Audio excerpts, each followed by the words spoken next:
За hi guys. За хоёр дахь өдрийн хичээл маань эхэлж байна. За тэгэхээр өнөөдрийн хичээлийн сэдэв бол Forex гэж юу вэ гэдэг асуултанд хэдүүлээ багхан жуулуу хариултыг бол олно. За тэгэхээр би сургалтуудаа бол нэгт цаг хугацааны шаардлагаар нэлээд түргэн хугацаанд гяс бэлдээд явж байгаа.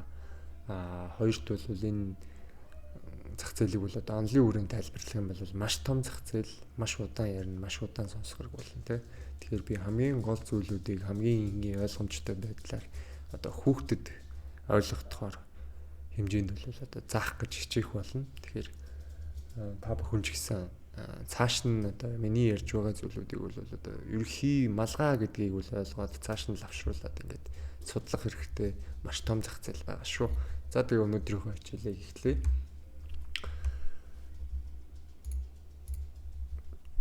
За тэгэхээр энэ Forex гэдэг одоо үгний төвчлөлөөс мэдээж эхлэх нь бол зүйтэй. За тэгэхээр энэ бол Foreign Exchange буюу гадаад төлөвийн арилжаа гэсэн үгний төвчлөл.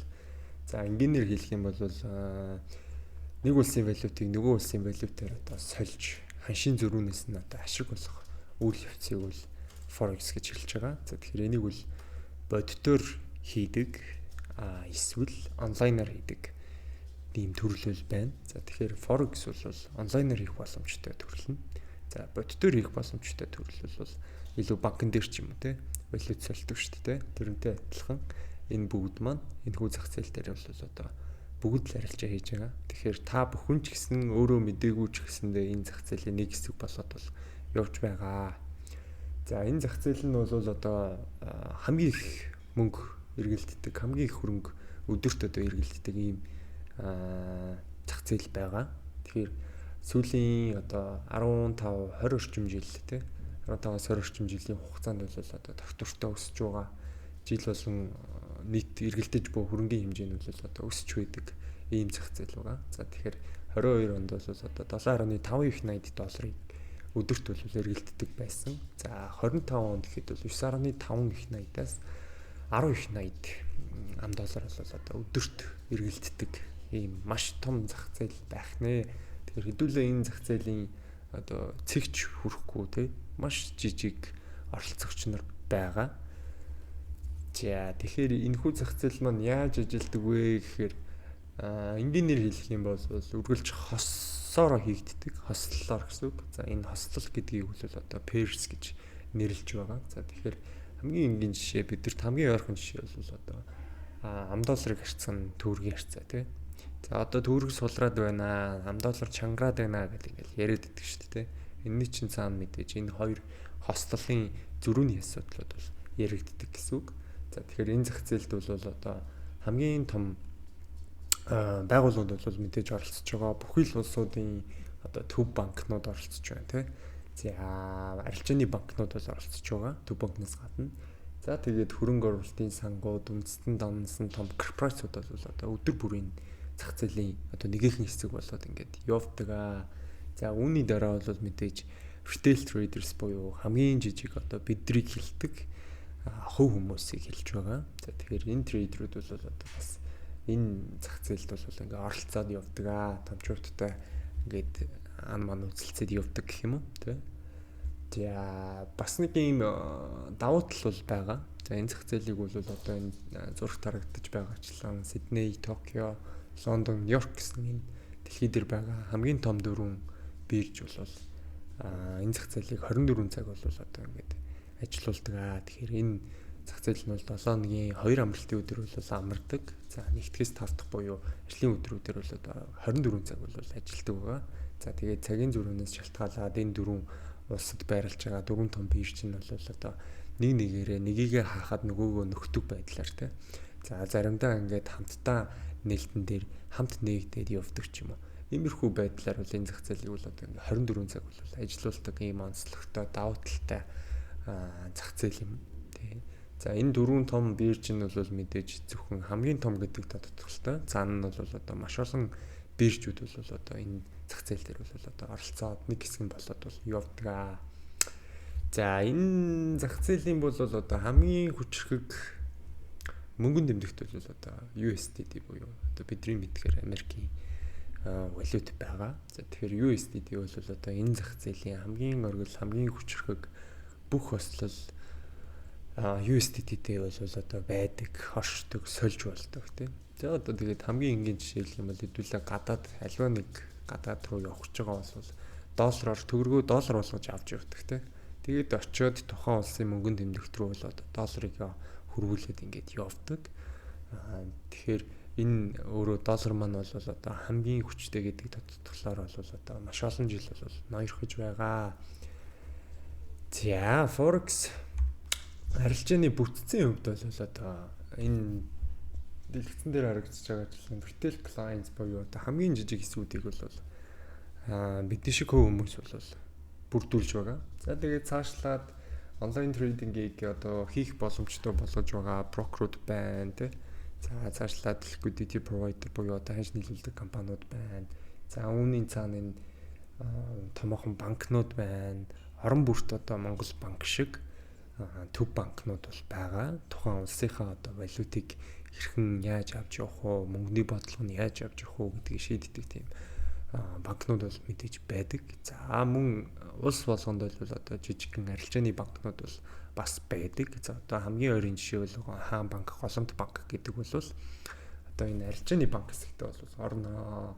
За тэгэхээр энэ Central банк бол бидний мэдих Монгол банк бол одоо энд байдаг. За Монгол банк ч гэсэн мөн адил одоо энэ дэлхийн зах зээлийн нэг хэсэг болоод бол явж байгаа. Зөвхөн Монгол банк ч гэлтгүй таа ч гэсэн магадгүй өөрөө мэдэхгүй ч гэсэн энэ зах зээлийн нэг хэсэг бол одоо явж байх магадлал бол маш өндөр. За тэгэхээр та аливаа нэг улс руу ажиллахаар ч юм уу тий альбан томилтоор ч юм уу явж байгаа тохиолдолд бол заавалчгүй мөнгөө сольж очих хэрэгтэй тий. Тэгэхээр тухайн улсад бол тухайн улсынх нь валютыг ашиглах шаардлага гарна. За тэгэхээр та төгрөгийг ямар нэгэн валют руу хөрвүүлж байгаа бол энэ зах зээлд бол оролцож байгаа нэгэн хэсэг юм аа. За тэгэхээр энэ онлайнаар энэ зах зээлд энэ оролцох боломжийг олгодог газрыг бол одоо брокер гэж нэрлэдэг. За тэгэхээр энэ брокер бол яг л энэ зурагт харагдаж байгаачлан шиг одоо хэдүүлээ утсаараа юм уу компьютероор тий арилжаанд оролцоод явна. За голт нь бол мэдээж энэ брокер гэдэг байгууллага бол цааны бүтцийн дагуу энэ цааш нь бидний мэдээллийг одоо шилжүүлэх энэ ажлыг бол одоо ингэж хийж холбож өгдөг юм гүүр болдог юм байгууллага байгаа юм аа. Тэгээд мэдээж хамгийн ойрхон жишээн дээр би бол буулгаж ярихыг бол хүссэн. Тэгэхээр мэдээж энэ бол маш том зах зээл, маш том ойлголт. Миний ярьснаас гадна маш олон зүйлс бол энэ зах зээл дээр бол байгаа. Гэхдээ би онлын хүрээнд биш аль болох практик тал руугаа илүү ойлгомжтой байх үднэс бол та бүхэнд зааж байгаа гэдгийг ойлгоорой. Тэгээд Монгол улсад хэрхэн ажилдаг талаар одоо тайлбарлаж өгье. Тэгэхээр хүний тархи бол айгүй сонин ажилдаг юм байлээ. Ерөнхийдөө өөртөө ингээд хамгийн ойрхон байгаа зүйл рүү бол тархи ингэж харьцуулж энэ энэтэй адилхан юм биш үү гэж ойлгох нь илүү тархинд амар байдаг. Тэгэхээр би та бүхэнд хамгийн ойрын жишээ болох 8 шаргыг бол шийдтээ өсөж байгаа. За тэгэхээр хэдүүлээ 8 шаргын тэргүүр ингээд хаяа явж байхад за валют даун гэж нэлээд хүмүүс зогсож байдаг те. За тэр хүмүүс бол одоо юу хийгээд байна гэхээр хамгийн том жишээ энэ зах зээлд бол оролцож байгаа ашигын зөрүүнээс те ханшийн зөрүүнээс ашиг олж байгаа ийм хүмүүс байгаад байгаамаа. Тэгэхээр энэ бол нөгөө сонсоход ингээд нэр томьёоны хувьд нэлээд том гадаад нэр томьёо ашиглаад байгаа юм шиг хэрнээ бид нар ингээд өдөр тутмын амьдралд бол ингээд ойрхон байж идэг юм зах зээл юм аа. Тэгэхээр энийг бол тийм хүн дээр хүлээж авах бол хэрэггүй. За тэгээд энэ зурагт харагдаж байгаачлаа 8 шаргын ханшийн мэдээлэл гэдэг чинь тий.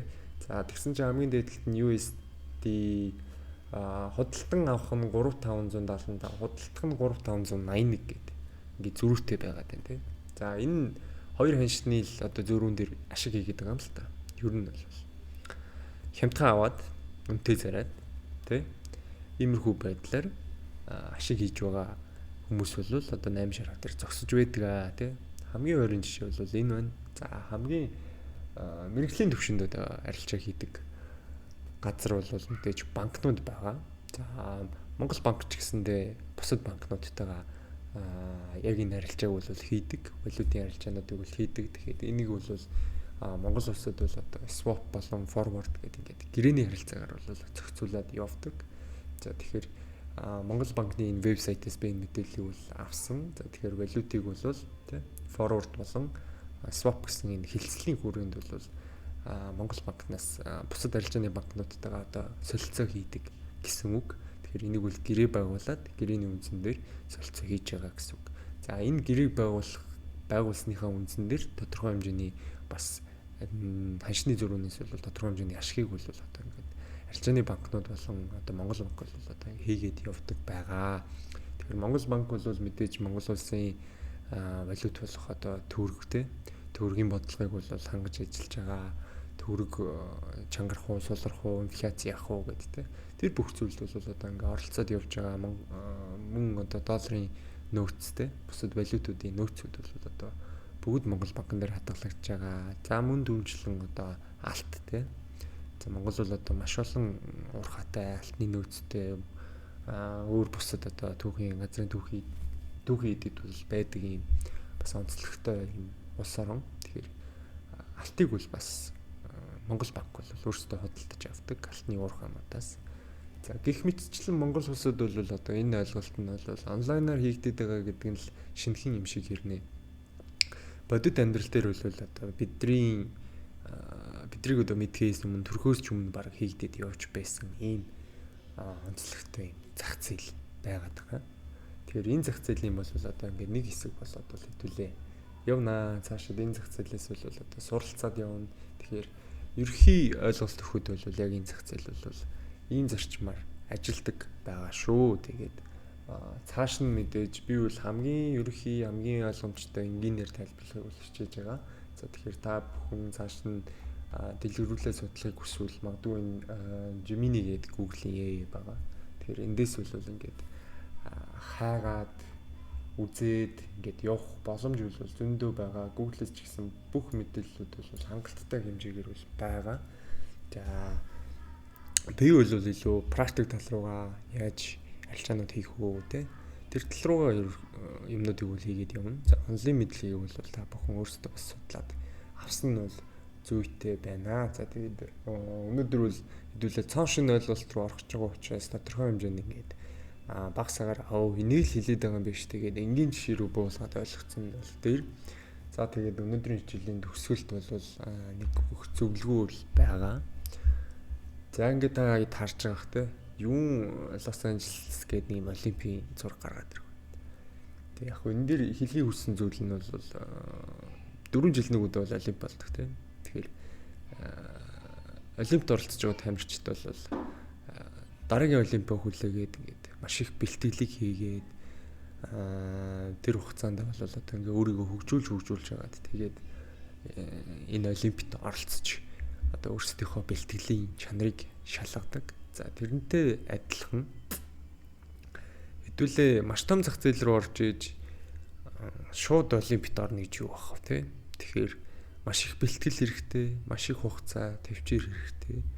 Тэгэхээр арилжаанд дөнгөж одоо суралцж байгаа хүмүүс бол бодит энэ арилжаа руу орох болоогүй гэдгийг хэлхийг хүссэн. Тэгэхээр олимпиад оролцож байгаа тамирчид ч гэсэндээ маш удаан бэлтгэл хийж энэ олимп гэдэг энэ дэлхийн нийтийн тэмцээн рүү бол ордог. Тэгэхээр хэдүүлээ ч гэсэн мөн ялгаагүй дэлхийн зах зээл рүү орох гэж байгаа бол маш их хэмжээний бэлтгэл хийж өөрийгөө магадгүй би одоо л бэлэн болсон байх гэсэн цагтаа бол одоо бодит арилжааг бол хийх ёстой гэдгийг бол хэлмээр байна. За тэгээд өнөөдрийн хичээл бол ерөөхдөө танин мэдхүн за энд яг юу ярих гээд юу сурах гээд байгаа вэ гэдгийг хэдүүлээ мэдчихэж эхлэхгүй бол тий юуны тухайд өрөхгүй л за энийг энэгээр ингээд солиод ингээд орчноо ингэж хийгээл ингээд ашиг хийж чинь тийм зүйл бол байхгүй. Тэгэхээр энэ зах зээл бол маш өргөн ойлголт байгаа. Та бүхэн ч гэсэн дор хаяж нэг жилээс 2 жилийн хугацааг бол бараг сурахад зарцуулах хэрэгтэй. Би бол зөвхөн анхан шатны ойлголт одоо та бүхэнд хамгийн энгийнээр те ямар ч гадаад үг хэл байхгүйгээр одоо ингэ 5 настай хүүхэдч ойлгуулчих болохоор ингээд хэмжээнд бол заахыг бол хичээж байгаа. Тэгээд гой сайхан өнгө үзэмжинд бол анхаарч үнэхээр амжихгүй байна. Тэгэхээр цаг хугацаа бол нэлээд шахуу байгаа учраас хамгийн гол нь ойлгох ёстой зүйлээ ойлгоод авчих нь л чухал тий. Тэгээд эргүүлээд тэр зүйлээ лавшруулаад цааш нь судлах нь бол мэдээж одоо та бүхний хийх ёстой ажил юм аа. Тэгээд өнөөдрийнхөө хичээлийг бол ерөөдөө ингээд дуусгая. За маргаашнаас бол илүү мэрэгжлийн ойлголтууд руу ороод эхэлнэ. Илүү шинэ нэр томьёо руу орно. Та бүхний өмнө сонсож байгаачгүй юмнуудыг ярих болно. Тэгээд тэр болгонд бол одоо ингээд суралцаад яваарай. Тэгээд тууштай байгаарай гэдгийг бол одоо дахин хэлье. За тэгээд хамгийн сүүлд нь бол та хэд манд дөнгөж суралцж байгаа учраас ашиг хийх гэж яарах бол хэрэг байхгүй. Эхлээд номоо сурах хэрэгтэй. Хичээлээ үзэх хэрэгтэй. Тодорхой хэмжээний ойлголттой болсны дараа дөнгөж туршилтын дансан дээр те өөрийнхөө мөнгөөр биш те туршилтын дансан дээр ингээд хийж үзээд ингээд явах хэрэгтэй байгаа шүү. Тэгээд маш том ойлголт байгаа. Та бүхэн өөрсдөө маш их судалгаа хийх хэрэгтэй. Маш их унших зүйлс бол байгаа шүү гэдгийг хэлмээр байна.